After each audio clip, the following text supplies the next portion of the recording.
نصلی علی رسولہ الکریم اما بعد فاعوذ باللہ من الشیطان الرجیم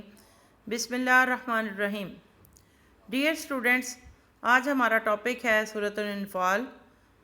اس کے ہم پہلے 8 رکوع کر چکے ہیں، اب ہم 9ویں رکوع پر ہیں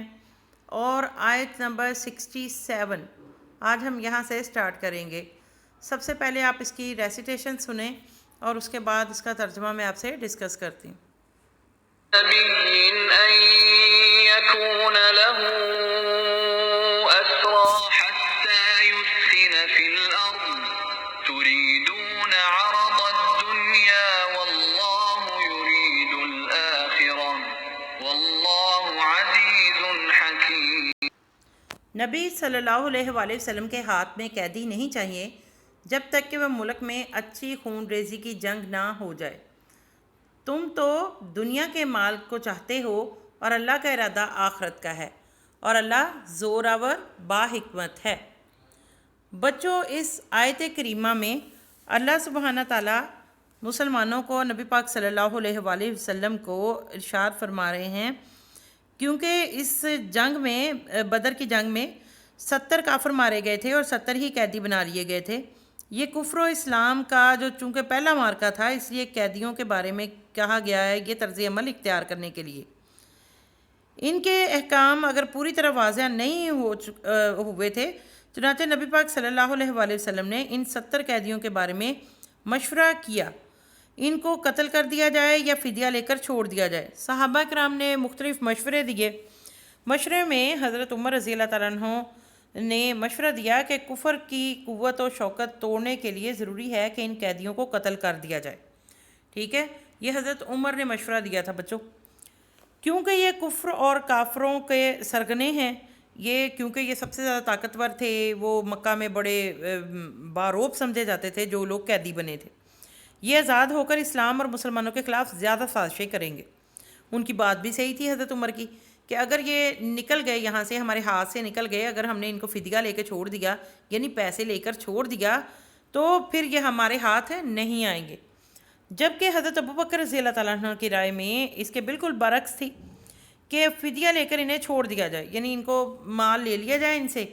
اور ان کو چھوڑ دیا جائے، اور اس مال سے آئندہ جنگ کی تیاری کی جائے۔ یعنی اس ٹائم بالکل بچوں مسلمانوں کے پاس کوئی ایسے حالات نہیں تھے کہ ان کے پاس پیسہ ہو، ان کے پاس بہت کم ہتھیار تھے، جیسے کہ آپ لوگوں کو پہلے بھی میں غزوہ بدر کے جو ہے وہ پس منظر میں بتا چکی ہوں۔ تو نبی پاک صلی اللہ علیہ وآلہ وسلم کے پاس نہ تو بہت زیادہ پیسہ تھا، نہ بہت زیادہ ہتھیار تھے، وہ مالی طور پہ بہت زیادہ مستحکم نہیں تھے۔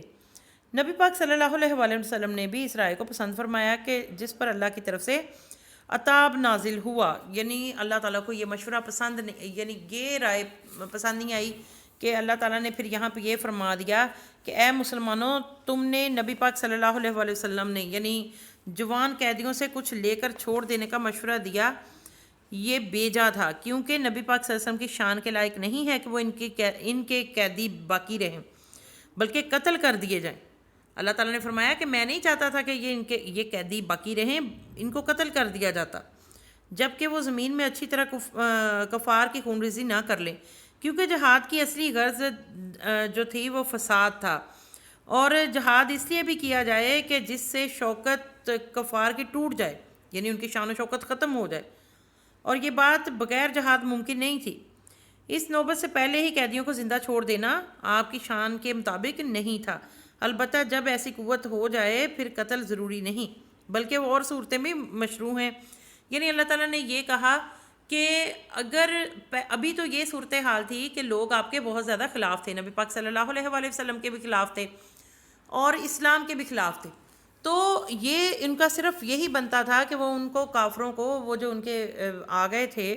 ان کے قیدی بن گئے تھے، ان کو قتل کر دیا جاتا، نہ کہ ان سے جو لے کے پیسے یا مال لے کر ان کو چھوڑ دیا گیا۔ تو اللہ تعالیٰ نے فرمایا کہ یہی دوبارہ جو ہیں وہ دشمن آپ کے لیے وبال جان بن جائیں گے، مسلمانوں کے لیے مصیبت کا باعث بن جائیں گے۔ اور بچوں، ہوا بھی ایسے، نبی پاک صلی اللہ علیہ وآلہ وسلم نے کیونکہ یہ پہلے ہی حکم جاری ہو گیا تھا، تو پھر اللہ تعالیٰ نے فرمایا کہ کوئی اس میں مضائقہ نہیں ہے کہ اب جو آپ لوگوں نے مال لے لیا اس میں سے کھاؤ اور پیو اور دو، اور لیکن یہ جو لوگ تھے جو قیدی بنے، ان کو بعد میں ان لوگوں نے اسلام کو غزوہ احد میں، غزوہ احزاب میں بہت زیادہ جو ہے وہ نقصان پہنچایا۔ اب ہم آیت نمبر 68 کی تلاوت کریں گے۔ لولا كتاب من الله سبق لمسكم فيما أخذتم عذاب عظيم۔ اگر پہلے ہی سے اللہ کی طرف سے بات لکھی ہوئی نہ ہوتی تو جو کچھ تم نے لیا ہے اس بارے میں تمہیں کوئی بڑی سزا ہوتی۔ یعنی اللہ تعالیٰ اس میں وہی فرما رہے ہیں کہ اس سے قبل جو آیت آئی ہے کہ مسلمان صحابہ نے کفار قیدیوں کو فدیہ کے عوض چھوڑ دینے کا مشورہ دیا تھا نا، تو اس آیت میں اس کا مشورہ جو ہے اس کی مد میں یہ بیان آیا ہے کہ اے مسلمانوں، تم نے نبی پاک صلی اللہ علیہ وسلم کو جوان قیدیوں سے کچھ